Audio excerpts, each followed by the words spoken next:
ମା ଆମେ ଆରମ୍ଭ କରିବା ଚିରନ୍ତନୀର ପୃଷ୍ଠା 120। ଆଜି ବିଷୟ ରହିଛି ପ୍ରହାର ଆବଶ୍ୟକ। ପ୍ରହାର ଆବଶ୍ୟକ ମା ଲେଖୁଛନ୍ତି, ନିଷ୍ଠାପର ହେବା ଭାରି କଷ୍ଟକର। ସେଇଥିପାଇଁ ତ ଆମ ଜୀବନରେ ଆଘାତ ଓ ପ୍ରହାର ବଢି ବଢି ଚାଲେ। ବେଳେ ବେଳେ ଏହି ଆଘାତ ଭୟଙ୍କର ହୁଏ, କାରଣ ଆମର ନିର୍ବୋଧତା ଭାଙ୍ଗିବା ଲାଗି ତାହା ହିଁ ଏକମାତ୍ର ଜିନିଷ। ଏହା ହିଁ ହେଲା ଝଡ଼ଝଞ୍ଜା ଗୁଡ଼ିକର କାରଣ। ଯେତେବେଳେ ତୁମେ ତୀବ୍ର ଯନ୍ତ୍ରଣାପୂର୍ଣ୍ଣ ପରିସ୍ଥିତିରେ ପଡ଼ିଥାଅ, ପ୍ରକୃତରେ ଏପରି କିଛି ପ୍ରକୃତରେ ଏପରି କିଛିର ସମ୍ମୁଖୀନ ହୋଇଥାଅ, ଯାହାକି ତୁମକୁ ଗଭୀର ଭାବେ ଆଘାତ ଦେଉଛି, ସେତିକି ବେଳେ ହିଁ ତୁମ ନିର୍ବୋଧତା କିଛି ପରିମାଣରେ ବିଗଳିତ ହୁଏ। କିନ୍ତୁ ତୁମେ ଯାହା କହିଲ, ତୁମ ଭିତରେ କିଛି ତରଳି ଗଲା ପରେ ବି ପୁଣି ଟିକେ କେଉଁଠି କେଉଁ କୋଣରେ ଲାଗି ରହିଥାଏ। ସେଥିପାଇଁ ତ ଏହା ଏତେ ଦୀର୍ଘସ୍ଥାୟୀ ହୁଏ। ତୁମେ ତୁମ ଜୀବନରେ କେତେ ମାଡ଼ ଖାଇବା ଦରକାର, ଯାହା ଫଳରେ କି ତୁମେ ତୁମ ଚେତନାର ଗଭୀରତାରେ ବୁଝିପାରିବ ଯେ ତୁମେ କିଛି ନୁହଁ, ତୁମେ କିଛି ହିଁ କରିପାର ନାହିଁ, ତୁମେ ମୋଟ ଉପରେ ନାହଁ, ତୁମେ କିଛି ନୁହଁ। ଈଶ୍ୱରଙ୍କ ଚେତନା ଓ କୃପା ବ୍ୟତୀତ ଆଉ କାହାର କିଛି ଅସ୍ତିତ୍ୱ ନାହିଁ। ଯେଉଁ ମୁହୂର୍ତ୍ତରେ ତୁମେ ଏହା ଜାଣିବ, ସେହି ମୁହୂର୍ତ୍ତରେ ଏହାର ପରିସମାପ୍ତି। ସବୁ ବିପଦ ଓ ଅସୁବିଧା ଚାଲିଯିବ। ଯେତେବେଳେ ତୁମେ ଏତିକି କଥା ପୂର୍ଣ୍ଣାଙ୍ଗ ଭାବରେ ବୁଝିଯିବ, ସେତେବେଳେ ଆଉ ପ୍ରତିରୋଧ ରହିବ ନାହିଁ। କିନ୍ତୁ ସେଇ ମୁହୂର୍ତ୍ତ ଆସିବା ପର୍ଯ୍ୟନ୍ତ ଏହା ବହୁତ ସମୟ ନେଇଯାଏ। ପ୍ରହାର ଆବଶ୍ୟକ ମା ଲେଖୁଛନ୍ତି ଯେ ନିଷ୍ଠାପର ହବା ଭାରି କଷ୍ଟକର। ମା ବଢିଆ ଭାବରେ ରଖୁଛନ୍ତି, ନିଷ୍ଠାପର ହେବା ଭାରି କଷ୍ଟକର। ସେଇଥିପାଇଁ ତ ଆମ ଜୀବନରେ ଆଘାତ ଓ ପ୍ରହାର ବଢି ବଢି ଚାଲେ। ବେଳେ ବେଳେ ଏହି ଆଘାତ ଭୟଙ୍କର ହୁଏ, କାରଣ ଆମର ନିର୍ଭରତା ଭାଙ୍ଗିବା ଲାଗି ତାହା ହିଁ ଏକମାତ୍ର ଜିନିଷ। ଏହା ହିଁ ହେଲା ଝଡ଼ଝଞ୍ଜା ଗୁଡ଼ିକର କାରଣ। ମଣିଷ କ୍ରମ ବିବର୍ତ୍ତନରେ ଧୀରେ ଧୀରେ ଆସି ମନ ପାଇଛି, ଏବଂ ସେ ମନ ଧୀରେ ଧୀରେ ଯେତିକି ଯେତିକି ଜ୍ଞାନ ଆହରଣ କରୁଛି, ସେତିକି ସେତିକି ସିଏ ନିଜକୁ ମାଲିକ ବୋଲି ଭାବୁଛି, ମହାଜ୍ଞାନୀ ବୋଲି ମଧ୍ୟ ଭାବେ। ଯେତେବେଳେ ପର୍ଯ୍ୟନ୍ତ ପଶୁ ଥିଲା, ସେ ପର୍ଯ୍ୟନ୍ତ ପ୍ରକୃତି ତାକୁ ପରିଚାଳିତ କରୁଥିଲା। ମନ ଆସିଲା, ମନ ପରିଚାଳିତ କଲା ପରେ ମନର ସ୍ୱଳ୍ପ ଜ୍ଞାନରେ ମନ ଯାହା ଜାଣେ, ସେଇଟାକୁ ସେ ସର୍ବସ୍ୱ ବୋଲି ମନେ କରେ, ଏବଂ ସେଉଠୁ ସେ କହେ, ମୋ ଭଳି ଜ୍ଞାନୀ ଆଉ କେହି ନାହାନ୍ତି। ତେଣୁ ସେତେବେଳେ ସେ ତା ଜୀବନର ପ୍ରତ୍ୟେକ ମୁହୂର୍ତ୍ତରେ ଆଘାତ ଏବଂ ପ୍ରହାର ପାଇ ପାଇ ଚାଲେ। କାହିଁକି ଆଘାତ ପ୍ରହାର ମିଳେ? କାରଣ ସେ ଜାଣିବ ସେ ଯେତିକି ଜ୍ଞାନ ଗ୍ରହଣ କରିଛି, ସେତିକି ଜ୍ଞାନ ଯଥେଷ୍ଟ ନୁହଁ, ଆହୁରି ଜ୍ଞାନ ଅଛି। ଯେତିକି ସାମର୍ଥ୍ୟ ରହିଛି, ସେତିକି ସାମର୍ଥ୍ୟ ପର୍ଯ୍ୟାପ୍ତ ନୁହଁ, ଆହୁରି ସାମର୍ଥ୍ୟ ରହିଛି। ଏବଂ ଆହୁରି ଅଧିକ ଆଘାତ ଏବଂ ପ୍ରହାର ହବ, ସେତେବେଳେ ସେ ଜାଣିବ ଯେ ତାର ପ୍ରଚେଷ୍ଟା, ତାର ସାମର୍ଥ୍ୟ, ତାର ଜ୍ଞାନ, ଯେତେ ବି ସେ ଚେଷ୍ଟା କରୁନା କାହିଁକି, ଯେତିକି ସେ ପ୍ରାପ୍ତ କରିବ, ତାହା କିଛି ନୁହଁ, ଯେତିକି ବିଶ୍ୱଗତ ବା ସାମୂହିକ ଭାବେ ଯଦି ସେ ତାକୁ ଏକ ନିରପେକ୍ଷ ଦୃଷ୍ଟିରେ ଦେଖେ, ସେତିକି ଅବଶ୍ୟ ଦୃଷ୍ଟି ତାକୁ ପାଏନି, ସେ ବିଶାଳତାକୁ ସେ ଦେଖିପାରେନି। କିନ୍ତୁ ଯେତେବେଳେ ସେ ନୀରବ ହେଇଯାଏ, ସେତେବେଳେ ସେ ଜାଣିପାରେ ଯେ ପ୍ରକୃତରେ କେତେ ଆହୁରି ଶକ୍ତି, କେତେ ଆହୁରି ଜ୍ଞାନ, କେତେ ଆହୁରି ଐଶ୍ୱର୍ଯ୍ୟ, କେତେ କେତେ ସବୁ ଆହୁରି କେତେ କେତେ ରହିଛି। ତେଣୁ ଆମର ଯେହେତୁ ମନ ପ୍ରାଣ ଶରୀର ଏପର୍ଯ୍ୟନ୍ତ ବି ସେଇ ଅଜ୍ଞତାକୁ ଜାବୁଡିକି ଧରି ରହିଛି, ଅହଙ୍କାରକୁ ଜାବୁଡିକି ଧରି ରହିଛି, ତେଣୁ ସେଉଠୁ ବାହାରିବା ପାଇଁ ଆଘାତ ଆଉ ପ୍ରହାର ଦରକାର ହୁଏ। ଗୋଟେ ସହଜ ସରଳ ଏକ୍ସାମ୍ପଲ, ଆମେ ଯୋଉ ସୁନା ପିନ୍ଧୁଛନ୍ତି, ଯୋଉ ଷ୍ଟିଲ ହଉ, ଆମେ କେତେ ସୁନ୍ଦର ସୁନ୍ଦର ଜିନିଷ ବ୍ୟବହାର କରୁଛନ୍ତି, କାଚର ବି ଯୋଉ ଜିନିଷ ଆମେ ବ୍ୟବହାର କରୁଛନ୍ତି କେତେ ସୁନ୍ଦର ଦେଖାଯାଉଛି, କେତେ ସୁନ୍ଦର ପରିପାଟିରେ ହେଇଛି। ଯେତେବେଳେ ଗୋଟେ ବିଗ୍ରହ ତିଆରି ହଉଛି କେତେ ସୁନ୍ଦର ଭାବରେ ସେ ବିଗ୍ରହଟି ଦେଖାଯାଉଛି। ପଥରଟି ଯେତେବେଳେ ଖାଲି ପଡି ରହିଥାଏ ତାର ଉପଯୋଗିତା କେବଳ ତା ଉପରେ କିଏ ବସିବ, କିମ୍ବା ଯଦି ଯୋଉଠି ପାଣି ଆମେ ବ୍ୟବହାର କରୁ ସେଠି ରହିଲା ତେବେ ତା ଉପରେ କିଏ ଗୋଡ ଘଷିବ କିମ୍ବା ସଫାସଫି କରିବ, ଏତିକି ହଉଛି ତାର ବ୍ୟବହାର। କିନ୍ତୁ ସେଇ ପଥରରେ ଯେତେବେଳେ ଏକ ସୁନ୍ଦର କାରୁକାର୍ଯ୍ୟପୂର୍ଣ୍ଣ ଯେତେବେଳେ ବିଗ୍ରହଟେ ତିଆରି ହୁଏ, ମନମୁଗ୍ଧକର ବିଗ୍ରହଟି ତିଆରି ହୁଏ, ମନମୁଗ୍ଧକର କଳାକୃତି ନେଇକରି କଳାକାର ତାର ତିଆରି କରେ, ସେତେବେଳେ ପଥରଟିକୁ ଅନେକ କଷ୍ଟ ସହିବାକୁ ପଡେ, ଅନେକ କଷ୍ଟ ସହିବାକୁ ପଡେ। ଯଦି ଖାଲି ଗୋଲ ଟେ ତିଆରି କରିବ ତାହେଲେ ତା ଚାରିପଟ କେବଳ ଫିନିସିଂ କରିଦେଲା, ଯୋଉଗୁଡାକ ଚାରିକଣିଆ ଭଳିଆ ଅଛି ବା ତେଢା ମେଢା ଅଛି ତାକୁ ଚାରିକଣିଆ କରିଦେଲା, ଗୋଲ ଭଳିଆ ହେଇଗଲା। କିନ୍ତୁ ସେଥିରେ ଯେତେବେଳେ ଆଉ ଗୋଟେ କିଛି ରୂପ ଦବ, ଯେତେ ସୂକ୍ଷ୍ମ ରୂପ ଦବ ସେତେ ଅଧିକରୁ ଅଧିକ ତାକୁ ସେ ମାନେ ମୁନ ଦେଇକିରି ଖଣ୍ଡିଆ କରି କରି କରି କରି ଚାଲିଥିବ। ପଥର ଉପରେ ଯେତେ ମାଡ ହବ, ଯେତେ ସେ ତାକୁ ଖଣ୍ଡ ଖଣ୍ଡ କରି ବାହାର କରି ଚାଲୁଥିବ, ସେତେ ସୁନ୍ଦର ଭାବରେ ଆଉ ଏକ କଳାକୃତି ତା ଭିତରୁ ବାହାରି ଆସିବ। ତେଣୁ ସେତେବେଳେ ଯେତେବେଳେ କୃଷ୍ଣଙ୍କର ଏକ ସୁନ୍ଦର ପ୍ରେମପୂର୍ଣ୍ଣ ବିଗ୍ରହଟି ସେ ତିଆରି କରିବାକୁ ଯାଉଛନ୍ତି ନଟଖଟର, କିମ୍ବା ରାମଲାଲାଙ୍କର ଏବେ ଯୋଉ କେତେ ସୁନ୍ଦର ବାଳୁତ ଗୁଲଗାଲିଆ ମୁହଁଟି ଦେଖାଯାଉଛି, ରାମଲାଲାଙ୍କର ସେ ଜୀବନ୍ତ ପ୍ରତିମାଟି ଯୋଉ ପଥରରୁ ଯେତେବେଳେ ତିଆରି ହେଇଛି, କେତେ ପଥର ବାଛିବେ।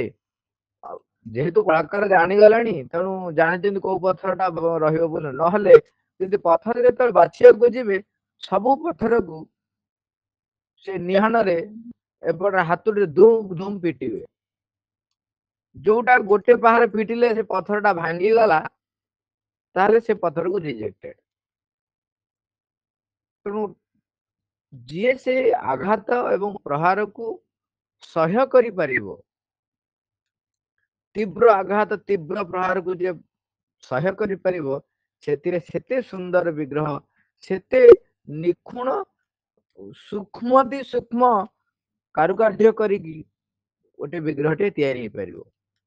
କାରଣ ସୂକ୍ଷ୍ମାତି ସୂକ୍ଷ୍ମ କାର୍ଯ୍ୟ କରିବାକୁ ହେଲେ ତାକୁ ଯେତିକି ଆଘାତ ଦଉଥିବ, ଯୋଉ ପଟରୁ ଆଘାତ ଦଉଥିବ ସେଇ ଅନୁସାରେ ସେ ଭାଙ୍ଗି ଭାଙ୍ଗି ବାହାରି ବାହାରି ଚାଲିଥିବ, ଏବଂ ତା ଭିତରୁ ନୂଆ ଏକ ପ୍ରତିମୂର୍ତ୍ତିଟିଏ, ଗୋଟେ ବିଗ୍ରହଟିଏ, ନୂଆ ଏକ ପ୍ରତିକୃତିଟିଏ ତିଆରି ହେଇକି ବାହାରି ପଡିବ। ତେଣୁ ଯେତେ ଆଘାତ ଏବଂ ଯେତେ ପ୍ରହାର କାହିଁକି ଦରକାର ହୁଏ ନା ତା ଭିତରୁ ଆହୁରି ଅଧିକରୁ ଅଧିକ ଭଲ ଜିନିଷ ବାହାରିବା ପାଇଁ। ଆମ ଭିତରେ ନିର୍ବୋଧତା ଯେତେ ଅଧିକ ଥିବ, ପ୍ରହାର ଏବଂ ଆଘାତ ସେତେ ଅଧିକ ପଡିବ। ସେଇଥିପାଇଁ ମା ଲେଖୁଛନ୍ତି, ଆମର ନିର୍ଭୁତତା ଭାଙ୍ଗିବା ପାଇଁ ଆଘାତ ଏବଂ ପ୍ରହାର ଆମ ଉପରେ ପଡେ ଏବଂ ତାହା ବଢି ବଢି ଚାଲେ। ଆମ ଜୀବନରେ ଯୋଉ ଝଡ ଝଞ୍ଜା ଆସେ ତାର କାରଣ ହଉଛି ଏଇଟା। ତାମାନେ ଆମେ ଏବେ ନିଜେ ବୁଝିଯିବା ଉଚିତ, ଆମ ଜୀବନରେ ଯୋଉ ଝଡ ଝଞ୍ଜା ଆସୁଛି ତାର କାରଣ ରହିଛି ମୋ ନିଜ ଭିତରେ। ଆମେ ସାଧାରଣତଃ ଭାଗ୍ୟ ଉପରେ ଦୋଷ ଦଉ, ଭଗବାନଙ୍କର ଅସ୍ତିତ୍ଵ ଉପରେ ପ୍ରଶ୍ନବାଚୀ କରୁ, ଭଗବାନଙ୍କର କୃପା ନାହିଁ ବୋଲି ଆମେ ଜୋରରେ ଚିତ୍କାର କରୁ, ଭଗବାନଙ୍କର ଦ୍ୱାହି ଦଉ, ଭଗବାନଙ୍କୁ ନିଷ୍ଠୁର ବୋଲି କହୁ। କିନ୍ତୁ ସେତେବେଳେ ସିଏ ହଉଛି ଉତ୍ତମ ସାଧକ, ଯିଏ ଯେତେବେଳେ ଝଡଝଞ୍ଜ ଆସୁଛି ତାର ପଶ୍ଚାତରେ ଥିବା ସେଇ କାରଣଟିକୁ ଖୋଜି ବାହାର କରି ଯୋଉ ସତ୍ତାଟିଏ ନିଜ ଭିତରେ ରହିଛି, ଯିଏ ନିର୍ବୋଧ ହେଇକି ଅଛି, ଯିଏ ଆଧ୍ୟାତ୍ମିକ ଅଗ୍ରଗତିରେ ସହଯୋଗ ନ କରି ନିରପେକ୍ଷ ହଉ ବା ପ୍ରତିରୋଧ କରୁଛି, ତାକୁ ଆମକୁ ଭାଙ୍ଗିବାକୁ ପଡିବ। ତେଣୁ ଆମ ଭିତରେ ନିଷ୍ଠାପରତା ତିଆରି ହବ, ନିର୍ଭଦତା ଭାଙ୍ଗିବ। ସେଥିପାଇଁ ଆମ ଜୀବନରେ ଝଡ଼ ଝଞ୍ଜା ଆସେ। ତାପରେ ମା କହୁଛନ୍ତି, ଯେତେବେଳେ ତୁମେ ତୀବ୍ର ଯନ୍ତ୍ରଣାପୂର୍ଣ୍ଣ ପରିସ୍ଥିତିରେ ପଡିଥାଅ, ପ୍ରକୃତରେ ଏପରି କିଛିର ସମ୍ମୁଖୀନ ହୋଇଥାଅ ଯାହାକି ତୁମକୁ ଗଭୀର ଭାବେ ଆଘାତ ଦେଉଛି, ସେତିକି ବେଳେ ହିଁ ତୁମ ନିର୍ବୋଧତା କିଛି ପରିମାଣରେ ବିଗଳିତ ହୁଏ। ଏବେ ଆମେ କଥା ହେଲେ, ଯେତେବେଳେ ଖଣିଜ ପଦାର୍ଥ ଖୋଳା ହୋଇକି ବାହାରେ ଏବଂ ତା ଭିତରୁ ଶୁଦ୍ଧ ଧାତୁଟିଏ ବାହାର କରିବା ପାଇଁ ଏଇ ଆମ ସୁନା ମୁଦିଟିଏ ଯେତେବେଳେ କରୁଛନ୍ତି, ସୁନାର କୌଣସି ଅଳଙ୍କାର କରୁଛନ୍ତି, ଯେତେବେଳେ ଖଣିଜ ପଥର ବାହାରିଲା ସେତେବେଳେ ତାହା ସେଇ ରୂପରେ ନଥିବ। ତେଣୁ ତାକୁ ନେଇ କେଡେ ବଡ ବଡ ବ୍ଲାଷ୍ଟ ଫର୍ନେସ, କେତେ ଡିଗ୍ରୀ ମାନେ କେତେ ହଜାର ଡିଗ୍ରୀ ସେଲସିୟସ ସବୁ ଟେମ୍ପରେଚର, ତା ଭିତରେ ସେଗୁଡାକ ତରଳା ହେଇଯାଉଛି। ତେଣୁ କେତେ ତୀବ୍ର ଯନ୍ତ୍ରଣା ମାନେ ପରିସ୍ଥିତି ତିଆରି ହଉଛି ଦେଖ। ତେଣୁ ସେଥିରୁ ଖାଣ୍ଟି ତରଳ ସୁନା ବାହାରିବ। ଖାଣ୍ଟି ତରଳ ସୁନା ବାହାରିବା ପାଇଁ ଅନେକ ପ୍ରୋସେସ ଦେଇକି ସେ ଅଗ୍ରଗତି କରିବ। ତାପରେ ସେତିକିରେ ତାର ସରିଯାଉନି, ଖାଣ୍ଟି ସୁନା ବାହାରି ପଡିଲା ଠିକ, କିନ୍ତୁ ପୁଣି ତାକୁ ଯେତେବେଳେ ଗୋଟେ ରୂପ ଦବ, ପୁଣି ତାକୁ ଆଘାତ ସହିବାକୁ ପଡିବ। କେତେବେଳେ ପାତ ତିଆରି ହବ, କେତେବେଳେ କାରୁକାର୍ଯ୍ୟ ପାଇଁ ତାକୁ ଟୁକ ଟୁକ ଟୁକ ଟୁକ କରିକି ତାକୁ ନିଆଁ ଦେଇକିରି ହଉ, ଏପଟରେ ମୁନ ମାରିକିରି ତାକୁ ସବୁ ବାହାର କରିବେ, ଆଘାତ ପରେ ଆଘାତ। ଯୋଉ ଷ୍ଟିଲ ପ୍ଲାଣ୍ଟ ଭିତରକୁ ଯିବେ, କେମିତି କଣ ସେଠି ସବୁ ଯୋଉ ଯୋଉ ଖଣିଜ ପଦାର୍ଥ ଆସିଛି, କେତେ ଡିଗ୍ରୀ ଟେମ୍ପରେଚରରେ ସେ ସବୁ ତରଳା ହଉଛି, ତାକୁ ତ ସିଧାସଳଖ ଦେଖିପାରିବାର ସମ୍ଭାବନା ନାହିଁ। କେବଳ ତାର ଟେମ୍ପରେଚର ରିଡିଂ ଦେଖିବେ। ତାମାନେ ଚିନ୍ତା କରନ୍ତୁ କେତେ ତୀବ୍ର ଯନ୍ତ୍ରଣାପୂର୍ଣ୍ଣ ପରିସ୍ଥିତି। ଆମ ଜୀବନରେ ମଧ୍ୟ ସେହିପରି ଯେତେବେଳେ ତୀବ୍ର ଯନ୍ତ୍ରଣାପୂର୍ଣ୍ଣ ପରିସ୍ଥିତି ଆସୁଛି, ତା ମାନେ ଆମର ନିର୍ଭଦତା ସେତିକି ପରିମାଣରେ ବିଗଳିତ ହବ। ସବୁଠାରୁ ମଜା କଥା ହେଲା, ଯଦି ଆମେ ପୂର୍ଣ୍ଣ ଭାବରେ ନିଜକୁ ପ୍ରସ୍ତୁତ କରିବାକୁ ଚାହୁଁଛୁ, ତେବେ ଆମ ପାଇଁ ଯୋଉ ପରିସ୍ଥିତି ଆସୁଛି ସିଏ ହଉଛି ଆମ ପାଇଁ ଏକ ଶିକ୍ଷଣୀୟ ପରିସ୍ଥିତି। ଯେତେ କମ ବିପତ୍ତିରେ ଯଦି ଆମେ ଶିଖି ଶିଖି ଆଗେଇ ଗଲେ, ଆଧାରଟି ଅଧିକରୁ ଅଧିକ ଯଦି ପ୍ରସ୍ତୁତ ହେଇ ରହିଲା, ଗ୍ରହଣଶୀଳ ହେଇ ରହିଲା, ତାହେଲେ ଜୀବନରେ ଯନ୍ତ୍ରଣାପୂର୍ଣ୍ଣ ପରିସ୍ଥିତି କମ ଆସେ। ଗୋଟେ ଉଦାହରଣଟି ଏଠି ମନେ ପଡୁଛି, ତାହା ବାହ୍ୟ ଦୃଷ୍ଟିକୋଣରୁ ଅତି ଖରାପ ଲାଗିପାରେ। ଗୋଟେ ବ୍ୟକ୍ତି ତା ଭିତରେ ହଠାତ୍ ତୀବ୍ର ବୈରାଗ୍ୟ ସୃଷ୍ଟି ହବ। ସିଏ ଏ ସଂସାରର ଯୋଉ ଆସକ୍ତ ହେଇ ରହିଛି, ସେ ଆସକ୍ତରୁ ମୁକ୍ତ ହବା, ଏ ସବୁ ପାଇଁ ଗୋଟେ ଘଟଣାଟେ ଘଟିଛି ତା ଜୀବନରେ। ହଠାତ୍ ଦିନେ ସେ ଅତି ବ୍ୟାକୁଳ ହେଇଯାଇଛି, ଆହ୍ୱାନ ପାଇଛି, ଅନ୍ତରର ଆହ୍ୱାନ ପାଇଛି, ଅତି ବ୍ୟାକୁଳ ହେଇକି ପ୍ରାର୍ଥନା କରୁଛି, ହେ ପ୍ରଭୁ। ରୂପାନ୍ତରର ସେତେବେଳେ ତ କନସେପ୍ଟ ଆସିନଥିଲା, ତେଣୁ ସେ ଯୋଉ ସ୍ଥିତିରେ ଥିଲା ସେଇ ସ୍ଥିତିରେ ଥାଇ ପ୍ରାର୍ଥନା କରୁଛି, ହେ ପ୍ରଭୁ କେତେ ଦିନ ଆଉ ଏମିତି କଷ୍ଟ ପାଇ ସଂସାରର ଏଇ ଯନ୍ତ୍ରଣାପୂର୍ଣ୍ଣ ଭିତରେ ରହି ତମକୁ ମୁଁ ଭୁଲିକି ରହିଥିବି, ମତେ ଏଇ ବନ୍ଧନରୁ ଟିକେ ମୁକ୍ତ କର। ମାନେ ସେ ଅତି ବ୍ୟାକୁଳ ହେଇକି ପ୍ରାର୍ଥନା କରୁଛି, ମତେ ଏ ବନ୍ଧନରୁ ମୁକ୍ତ କର। ତାର ପରିଣାମ ସ୍ୱରୂପ କଣ ହଉଛି, ସେଇଦିନ ରାତିରେ ତାଙ୍କ ଘରେ ହଇଜା ବ୍ୟାପି ଯାଇଛି। ସେ ସମୟରେ ହଇଜାର କୌଣସି ପ୍ରତିକାର ନଥିଲା, ଯୋଉଠି ହଇଜା ବ୍ୟାପୁଥିଲା ସେ ଗାଁରେ ଲୋକ ମୃତ୍ୟୁବରଣ, ଯାହାକୁ ହଇଜା ହେଲା ସେ ମୃତ୍ୟୁବରଣ କରୁଥିଲେ। ବେଳେ ବେଳେ ପଦା ହେଇଯାଆନ୍ତି ଗୋଟେ ଗୋଟେ ଗାଁ। ତାଙ୍କ ଘରେ ହଇଜା ହେଇଛି, ଏକ୍ସେପ୍ଟ ଦ୍ୟାଟ ପର୍ସନ, ସେଇ ବ୍ୟକ୍ତିକୁ ଛାଡି ଘରର ସମସ୍ତ ପରିବାର ବର୍ଗଙ୍କୁ ହଇଜା ହେଇଯାଇଛି ଏବଂ ସମସ୍ତେ ମୃତ୍ୟୁ ଲଭିଛନ୍ତି। ତାପରେ ସେ ଘର ଛାଡି ତାଙ୍କର ତୀବ୍ର ବୈରାଗ୍ୟରେ ସାଧନା କରିବାକୁ ଚାଲି ଯାଇଥିଲେ। ସେ ତ ରୂପାନ୍ତର ସମୟ ଆସିନଥିଲା, ଅତିମାନ ଶକ୍ତି ଅବତରଣ କରିନଥିଲା, ତେଣୁ ତାର ତୀବ୍ର ଆସୁରା ଫଳରେ ଯଦି ବାହାରକୁ ଦେଖାଯାଏ ଯୋଉ ପରିସ୍ଥିତିରେ ଥିଲା ପରିବାରର ସମସ୍ତ ବ୍ୟକ୍ତି ମୃତ୍ୟୁବରଣ କଲେ, ମୃତ୍ୟୁକୁ ଲଭିଲେ, ଆଠାରୁ ଯନ୍ତ୍ରଣାପୂର୍ଣ୍ଣ ପରିସ୍ଥିତି କଣ ହେଇପାରେ? ତେଣୁ ଯେତିକି ଯନ୍ତ୍ରଣାପୂର୍ଣ୍ଣ ପରିସ୍ଥିତି ଆସିଛି, ତାମାନେ ଆମର ନିର୍ବୋଧତା ସେତିକି ପରିମାଣରେ ବିଗଳିତ ହେଇଯିବ। ମା କହୁଛନ୍ତି, କିନ୍ତୁ ତୁମେ ଯାହା କହିଲ ତୁମ ଭିତରେ କିଛି ତରଳି ଗଲା ପରେ ବି ପୁଣି ଟିକେ କେଉଁଠି କେଉଁ କୋଣରେ ଲାଗି ରହିଥାଏ। ସେଇଥିପାଇଁ ତ ଏହା ଏତେ ଦୀର୍ଘସ୍ଥାୟୀ ହୁଏ। କଣ ହୁଏ? ସେବେଳେ ଆମ ଭିତରେ ପ୍ରଶ୍ନ ଆସେ ନା, ମୋ ଜୀବନରେ କାହିଁକି ବାରମ୍ବାର ଏମିତି ଆସୁଛି? ମା କହୁଛନ୍ତି, ମନେ କରାଯାଉ ଏମିତି ବି ସମ୍ଭବ ହୁଏ ତମେ ବହୁତ ଚେଷ୍ଟା କରିଥିଲ, ତୁମର ଆଶୁଆ ତୀବ୍ର, ଗ୍ରହଣଶୀଳତା ବି ରହିଛି, ଏବଂ ତେଣୁ ତମେ ଗ୍ରହଣଶୀଳତା ଯେହେତୁ ତୁମ ଭିତରେ ଅଛି, ସେ ଉତ୍ସ ସମ୍ପର୍କରେ ଜାଣିଲ ଏବଂ ସେଥିପାଇଁ ନିଜକୁ ପ୍ରସ୍ତୁତ ବି କରୁଛ। କିନ୍ତୁ କାହିଁକି ସେ ଯନ୍ତ୍ରଣାପୂର୍ଣ୍ଣ ପରିସ୍ଥିତି ଦୀର୍ଘସ୍ଥାୟୀ ହଉଛି, ମାନେ କଣ୍ଟିନ୍ୟୁଅସଲି ରହୁଛି? ଯେତେ ଅଧିକ ସମୟ ରହୁଛି ତାର ଅର୍ଥ ହଉଛି ତୁମ ଭିତରେ ବା ଆମ ଭିତରେ କେଉଁଠି କୋଉ କୋଣରେ ଟିକେ ରହିଯାଇଛି, ଯିଏ କି ତରଳିବା ଦରକାର, ଯିଏ କି ରୂପାନ୍ତରିତ ହବା ଦରକାର। ସେଇଥିପାଇଁ ଏହା ଏତେ ଦୀର୍ଘସ୍ଥାୟୀ ହୁଏ। ଏଇଠି ମହାରାଜଙ୍କର ସେଇ ଉଦାହରଣଟି ଆମେ ପୁରା ଆପ୍ରୋପ୍ରିଏଟ, ଯେ ସେ ଯୋଉ କହିଲେ ଡାକ୍ତରଙ୍କୁ ଯୋଉଟା ପଚାରିଥିଲେ, ରୋଗ ଯେତିକି ଦିନର ପୁରୁଣା, ଔଷଧ ସେତିକି ଦିନ ଖାଇବାକୁ ପଡେ। ତେଣୁ ଆମ ଭିତରେ ନିର୍ବୋଧତା ବା ଭଗବତ ବିରୋଧୀ,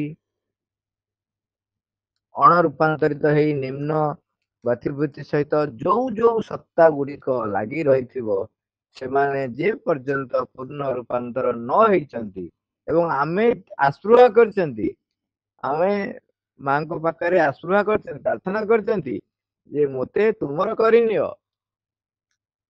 ଯେତେବେଳେ ଏଇ ପ୍ରାର୍ଥନାଟି ଆମର ଅତି ନିଷ୍ଠାପର ଭାବରେ ବ୍ୟାକୁଳତାର ସହିତ ଆମେ କରିଛନ୍ତି, ସେତେବେଳେ ତାଙ୍କର ଦାୟିତ୍ୱ ହେଲା ମୋର ପ୍ରତ୍ୟେକ ସତ୍ତାକୁ, ପ୍ରତ୍ୟେକ କୋଷକୁ ସିଏ ରୂପାନ୍ତରିତ କରିବେ। ତେଣୁ ଯୋଉ କୋଣରେ ବି ଟିକେ ବି ଲୁଚିକି ରହିଛି, ସେ ସବୁ ଯାକ ନ ତରଳିବା ପର୍ଯ୍ୟନ୍ତ ଏହା ଦୀର୍ଘସ୍ଥାୟୀ ହେଇକି ରହିଥାଏ। ତେଣୁ ମା ଲେଖୁଛନ୍ତି, ତୁମେ ତୁମ ଜୀବନରେ କେତେ ମାଡ଼ ଖାଇବା ଦରକାର, ଯାହା ଫଳରେ କି ତୁମେ ତୁମ ଚେତନାର ଗଭୀରତାରେ ବୁଝିପାରିବ ଯେ ତୁମେ କିଛି ନୁହଁ, ତୁମେ କିଛି ହିଁ କରିପାର ନାହିଁ, ତୁମେ ମୋଟ ଉପରେ ନାହଁ, ତୁମେ କିଛି ନୁହଁ। ଈଶ୍ୱରଙ୍କ ଚେତନା ଓ କୃପା ବ୍ୟତୀତ ଆଉ କାହାର କିଛି ଅସ୍ତିତ୍ୱ ନାହିଁ। କେତେ କେତେ ବଡ ଘଟଣା ଘଟିଗଲା ମହାଭାରତ ଯୁଦ୍ଧରେ, କୁହ। ଅପରାଜେୟ ବୀର ଭୀଷ୍ମ ପିତାମହ, ମୃତ୍ୟୁ ତାଙ୍କ ନିଜ ହାତରେ, ସେ ଚାହିଁଲେ ମୃତ୍ୟୁବରଣ କରିବେ, ନ ଚାହିଁଲେ ସେ ରହିଲେ। ଯେ ପର୍ଯ୍ୟନ୍ତ ତାଙ୍କ ହାତରେ ଅସ୍ତ୍ର ଅଛି, ସେ ସମୟରେ ପୃଥିବୀରେ କୌଣସି ବୀର ନଥିଲେ, ଯେତେ ଦିବ୍ୟାସ୍ତ୍ର ତୁମ ପାଖରେ ଥାଉ ନା କାହିଁକି, ସବୁ ଦିବ୍ୟାସ୍ତ୍ରର ତୋଡ଼ ତାଙ୍କ ପାଖରେ ରହିଛି, ସବୁ ଅସ୍ତ୍ରର ସେ ଅଧିକାରୀ। ସିଏ ବି ସରଶଯ୍ୟାକୁ ଗଲେ, ତଥାପି ବି ଦୁର୍ଯ୍ୟୋଧନର ଚେତା ପଶି ନାହିଁ। ଦ୍ରୋଣ, ଯିଏ ସମସ୍ତ ଏଇ ଶିଷ୍ୟ ମାନଙ୍କର ଗୁରୁ, ସିଏ ବି ଶରୀର ତ୍ୟାଗ କଲା ପରେ ତଥାପି ଦୁର୍ଯ୍ୟୋଧନର ଚେତା ପଶୁନାହିଁ। ତଥାପି ବି ସେ ଜାଣିପାରୁନି ତାର ଯୋଉ ସାମର୍ଥ୍ୟ, ଯୋଉ ଶକ୍ତି ନେଇକି ସେ ଗର୍ବ କରୁଛି, ଗୋଟିଏ ପରେ ଗୋଟିଏ ସବୁ ଗର୍ବ ଚୂର୍ଣ୍ଣ ହେଇଯାଉଛି। ଯଦି ଦେଖିବାକୁ ଗଲେ ଭୀଷ୍ମଙ୍କର ଶକ୍ତି, ସାମର୍ଥ୍ୟ, ସବୁ କିଛି ଏମାନଙ୍କ ଅପେକ୍ଷା ବହୁତ ଅଧିକ, ବହୁତ ଅଧିକ। ସିଏ ହାର ମାନିଲେ, ସିଏ ନିଜେ କହୁଛନ୍ତି। ଗୋଟେ ଘଟଣା ଘଟିଛି, ଆମେ ପ୍ରାୟ ସମୟରେ ଶୁଣିଛନ୍ତି, ଯେ ଯେତେବେଳେ ଦୁର୍ଯ୍ୟୋଧନ ଅତି ଚିଡି ଯାଇଛି, ବିରକ୍ତ ହେଇଯାଇଛି, ସିଏ ଭାବିଛି ଯେ ଭୀଷ୍ମ ଦୟା କରୁଛନ୍ତି, ପାଣ୍ଡବ ମାନଙ୍କୁ ମାରୁନାହାନ୍ତି, ତାଙ୍କର ତେଣୁ କୌରବ ପକ୍ଷର ବିଜୟ ହେଇପାରୁନାହିଁ। ସେତେବେଳେ ସିଏ ଗୋଟେ ଯେମିତି କହନ୍ତିନି ଅତି ଛୋଟ କହିବାକୁ ଗଲେ ମାନେ କଣ ଅଣନାତି ନା ପଣନାତି ହବ, କିନ୍ତୁ ସିଏ ଭୀଷ୍ମକୁ କଟାକ୍ଷ କରିକି ଏମିତି କହୁଛନ୍ତି ଯେମିତି ବାଧିଲା ଭଳି। କାହିଁକି ନା ଯୋଉମାନେ ନିମ୍ନ ଚେତନାରେ ବସବାସ କରନ୍ତି ସେମାନେ ସବୁବେଳେ ଅତି ହୀନ ମନ୍ୟତାର ଶବ୍ଦ ବ୍ୟବହାର କରନ୍ତି ଏବଂ ସବୁ ନିମ୍ନ ପ୍ରାଣର ନିମ୍ନ ମନର ଗତିବିଧିର ସବୁ ବ୍ୟବହାର କରନ୍ତି ସେ ଶବ୍ଦ ଗୁଡିକ। ସେମାନଙ୍କ ପାଖରେ ସାଧୁ ଶବ୍ଦ ଆଶା କରିବା ବୃଥା। ଯାହା ବି ହଉ ଭୀଷ୍ମକୁ ସେ ବିରକ୍ତ ହେଇ କହୁଛନ୍ତି। ଭୀଷ୍ମ ସେଠୁ ସେଇ ରାତିରେ ପ୍ରତିଜ୍ଞା କରୁଛନ୍ତି ଯେ କାଲି ପାଣ୍ଡବ ମାନେ ସୂର୍ଯ୍ୟାସ୍ତ ଦେଖିପାରିବେନି। ତାମାନେ ସୂର୍ଯ୍ୟୋଦୟ ହେଲେ ଯୁଦ୍ଧ ଆରମ୍ଭ ହେଲେ ପାଣ୍ଡବ ମାନେ ସୂର୍ଯ୍ୟାସ୍ତ ଦେଖିପାରିବେ ନାହିଁ। ତାଙ୍କ ପାଖରେ କଣ ଅଭାବ ଅଛି, କୋଉ ଅସ୍ତ୍ର ଅଭାବ ଅଛି କରିବେ। ସେ ପରଦିନ ଯୁଦ୍ଧରେ ସେ ଯୋଉ ଅସ୍ତ୍ର ବ୍ୟବହାର କରିଛନ୍ତି ସେ ଅସ୍ତ୍ରର ବର୍ଣ୍ଣନା ଏଇଭଳି ଭାବ ରହିଛି ଯେ ସେ ଅସ୍ତ୍ର ଯେତେବେଳେ ତୁଣୀରେ ଥିଲା ଗୋଟିଏ ହେଇକି ଥିଲା, ଯେତେବେଳେ ସେ ତାକୁ ବାହାର କରୁଛନ୍ତି ତାହା ହଜାର ହେଇଯାଉଛି ଏବଂ ତାକୁ ଯେତେବେଳେ ସେ ଧନୁ ଉପରେ ଥୋଇକି ଟାଣୁଛନ୍ତି ପଛକୁ ଧନୁର ସୂତାକୁ, ସେତେବେଳେ ସେ ଆଉ ମାନେ ପ୍ରତ୍ୟେକ ଗୋଟିଏ ଗୋଟିଏ ଧନୁ ଗୋଟିଏ ଗୋଟିଏ ତୀର ଆଉ ହଜାର ହେଇଯାଏ, ତାମାନେ 1000 ଇଣ୍ଟୁ 1000। ତାପରେ ସେ ତ ଟାଣିକି ଛାଡି ଦଉଛନ୍ତି ପୁଣି ଗୋଟାଏ ଗୋଟାଏ ତୀର ଆଉ 1000 ହେଇଯାଇଛନ୍ତି। ତେଣୁ 1000 ଇଣ୍ଟୁ 1000 ଇଣ୍ଟୁ 1000 ବିରାଟ ବିରାଟ ଅଗ୍ନିପିଣ୍ଡ ହେଇକରି ସେ ଅସ୍ତ୍ରଟି ଯାଇଛି। ସେ ଅସ୍ତ୍ର ଯୋଉ ଭଳି ଚିନ୍ତା କରନ୍ତୁ 1000 ଇଣ୍ଟୁ 1000 ଇଣ୍ଟୁ 1000 ତିନିଟା 1000। ତେଣୁ ଏକରେ 9ଟା ଶୂନ, ସେତିକିଟା ବିରାଟ ବିରାଟ ଅଗ୍ନିପିଣ୍ଡୁଳା ଯେତେବେଳେ ଯାଉଛି ସେତେବେଳେ ଯେତେବେଳେ ସେ ଆସି ପଡିବ କିଏ ସେଠି ରହିବ? ସମସ୍ତ କୌରବ ପକ୍ଷ ହଟିକି ପଳେଇଲେଣି, କୌଣସି ସୈନ୍ୟ ସାମନ୍ତ ସେଠି ନାହାନ୍ତି। ପାଣ୍ଡବ ପକ୍ଷର ସୈନ୍ୟ ମାନେ ସବୁ ପଳେଇଲେଣି। ଏଇ ମହାରଥୀ ଯେତକ 5 ଭାଇ ଇଏ ସବୁ ସେଇଠି ରହିଛନ୍ତି, ମାନେ କିଛି ଆବାକ ବା କିଛି କରିପାରୁନାହାନ୍ତି। ଅର୍ଜୁନଙ୍କର କୌଣସି ଅସ୍ତ୍ର ଏଠି କାମ କରୁନାହିଁ। ସେତେବେଳେ ସ୍ଵୟଂ ଶ୍ରୀକୃଷ୍ଣ ନିଜେ ତାଙ୍କ ସୁଦର୍ଶନ ଚକ୍ରକୁ ଆହ୍ୱାନ କରୁଛନ୍ତି ଏବଂ ସିଏ କଣ କରୁଛି ସବୁ ଯାକ ସେ ଯୋଉ ଅସ୍ତ୍ରକୁ କାଟି ଦଉଛି। ସେତେବେଳେ ବି ଭୀଷ୍ମ କହୁଛନ୍ତି ଯେ ଭଗବାନଙ୍କ ସହିତ କଣ ଯୁଦ୍ଧ କରିବ, ମଣିଷଙ୍କ ସହିତ ଯୁଦ୍ଧ କରିବ, ଭଗବାନ ସହିତ କଣ ଯୁଦ୍ଧ କରିବ? ତଥାପି ବି ଦୁର୍ଯ୍ୟୋଧନ ଛାଡୁନାହିଁ। ତେଣୁ ମା ଲେଖୁଛନ୍ତି ତମ ଜୀବନରେ କେତେ ମାଡ ଖାଇବ, କେତେ ଯନ୍ତ୍ରଣା ପାଇବ, ତାପରେ ଯାଇ ବୁଝିବ ଯେ ତମେ କିଛି ନୁହଁ। କେତେ ଥର କହୁଛି ତମେ କିଛି ନୁହଁ, ତୁମେ କିଛି ହିଁ କରିପାର ନାହିଁ, ତୁମେ ମୋଟ ଉପରେ ନାହଁ, ତୁମେ କିଛି ନୁହଁ। ଆମେ ହଉଛୁ କେବଳ ତାଙ୍କର ଯୋଉ ବିଶାଳ ଶକ୍ତି ରହିଛି ତାର ଗୋଟିଏ ଶକ୍ତିକୁ ବି ପରିପ୍ରକାଶ କରିବା ପାଇଁ ଆମେ ଏପର୍ଯ୍ୟନ୍ତ ସମର୍ଥ ହେଇନାହୁଁ। ଆମ ଭିତରେ ସେ ସାମର୍ଥ୍ୟ ଅଛି, କିନ୍ତୁ ବାହାରକୁ ଯୋଉ ଅହଙ୍କାରକୁ ନେଇକି ଆମେ ଏତେ ବଡିମା ଦେଖଉଛୁ ସିଏ କିଛି ନୁହଁ, କିଛି କରିପାରିବନି। ଈଶ୍ୱରଙ୍କ ଚେତନା ଆଉ କୃପା ବ୍ୟତୀତ ଆଉ କାହାର କିଛି ଅସ୍ତିତ୍ବ ନାହିଁ। ଦେଖୁଛନ୍ତି କେତେ କେତେ ମୁନି ଋଷି କେତେ କେତେ ମାନେ ତପସ୍ୟା କରୁଛନ୍ତି, ଭଗବାନଙ୍କର ନିକଟତର ହେଇଯାଇଛନ୍ତି। ଆଉ ରାକ୍ଷସ ମାନେ ତପସ୍ୟା କରିଛନ୍ତି, ବିରାଟ ବିରାଟ ଶକ୍ତି ପାଇଛନ୍ତି, ଭଗବାନଙ୍କୁ ଚ୍ୟାଲେଞ୍ଜ ଦେଇଛନ୍ତି, କେତେ ବିଶାଳ ଶକ୍ତି, ତ୍ରିପୁର ବିଜୟ କରିଛନ୍ତି, ସ୍ୱର୍ଗ ମର୍ତ୍ତ୍ୟ ପାତାଳ ସବୁ ବିଜୟ କରିଛନ୍ତି, କିନ୍ତୁ ଈଶ୍ୱରଙ୍କ ପାଖରେ ତାଙ୍କର କିଛି ଅସ୍ତିତ୍ବ ନାହିଁ। ତେଣୁ କେତେ ଆଉ ଜାଣିବ ଯେ ଈଶ୍ୱରଙ୍କ ଚେତନା ଆଉ ତାଙ୍କ କୃପା ବ୍ୟତୀତ ଭଗବାନ ଯଦି କୃପା ନ କରିଛନ୍ତି ଆମର ସ୍ଥିତି ନାହିଁ। ସିଏ ଯେ ସମୟ ପର୍ଯ୍ୟନ୍ତ, ଯେତେ ଦିନ ପର୍ଯ୍ୟନ୍ତ, ଯେତିକି ପର୍ଯ୍ୟନ୍ତ ଆଲାଉ କରିଥିବେ ସେତିକି ପର୍ଯ୍ୟନ୍ତ ତୁମେ ରହିଥିବ। ସେ ଯୋଉ ଦିନ କହିଲେ ନାଇଁ ବହୁତ ହେଇଗଲା ତାମାନେ ବହୁତ ହେଇଗଲା। ଆପଣ ଦେଖନ୍ତୁ ରାମାୟଣରେ ଯଦି ଶ୍ରୀରାମ ଚାହିଁଥାନ୍ତେ କେବଳ ରାବଣକୁ ମାରି ଦେଇଥାନ୍ତେ, କାମ ସରିଥାନ୍ତା, କିନ୍ତୁ ସେ କେବଳ ରାବଣକୁ ମାରିଲେ ନାହିଁ। ଯେତେବେଳେ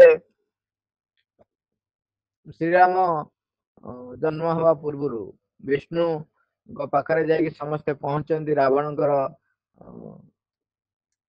ବିରୋଧରେ ଯେ ରାବଣ ଏମିତି କରୁଛି ସେମିତି କରୁଛି ଅବସ୍ଥା ସବୁ ଢିଲା ହେଇଗଲାଣି।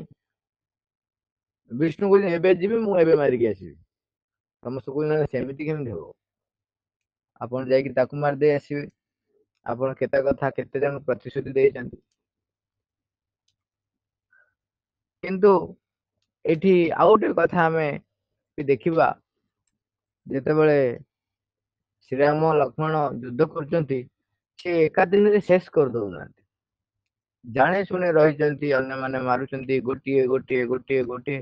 ତାର ଯେତେକ ଶକ୍ତି ରହିଛି, ଯେତେଟା ପୁଅ, ଯେତେ ଭାଇ, ଯେତେ ଯେତେ ଶକ୍ତିରେ, ତାମାନେ ଆସୁରିକ ଶକ୍ତି ଯେତେ ଯେତେ ରହିଛି ସମସ୍ତଙ୍କୁ ସେ ଯୁଦ୍ଧ କ୍ଷେତ୍ରକୁ ଆଣିବ ଏବଂ ଯୁଦ୍ଧ କ୍ଷେତ୍ରରେ ସମସ୍ତେ ନଷ୍ଟ ହେବେ।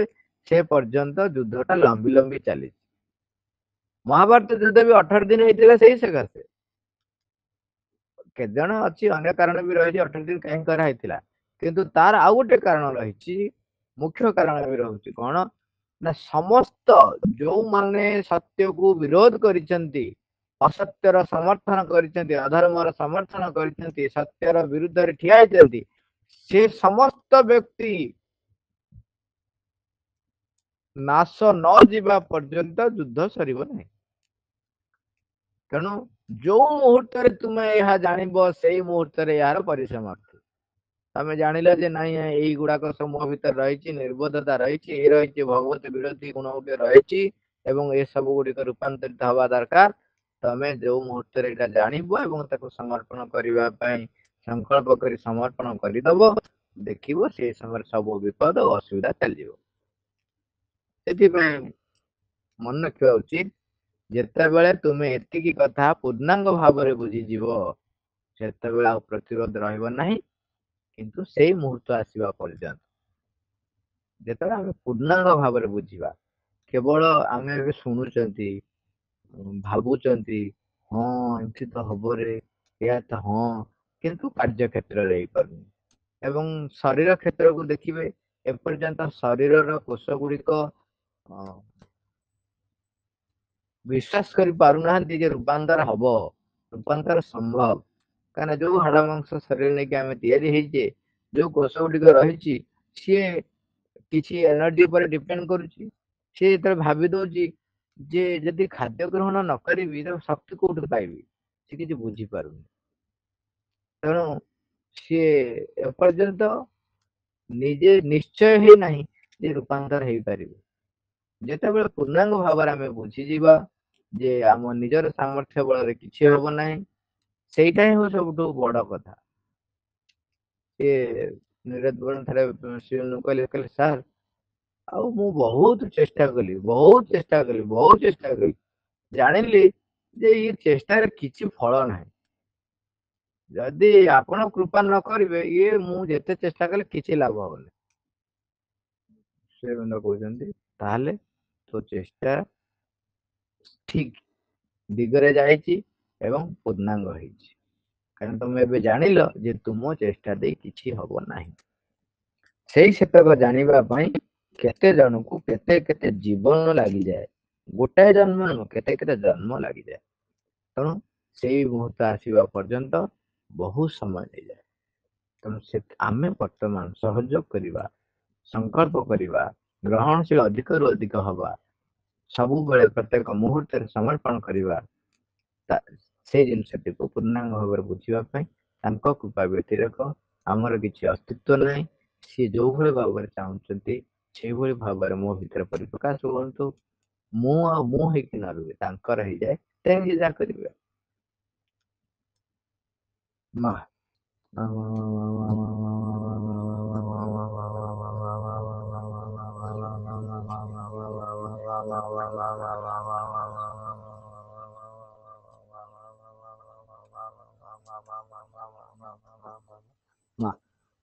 Thank you all. Hello,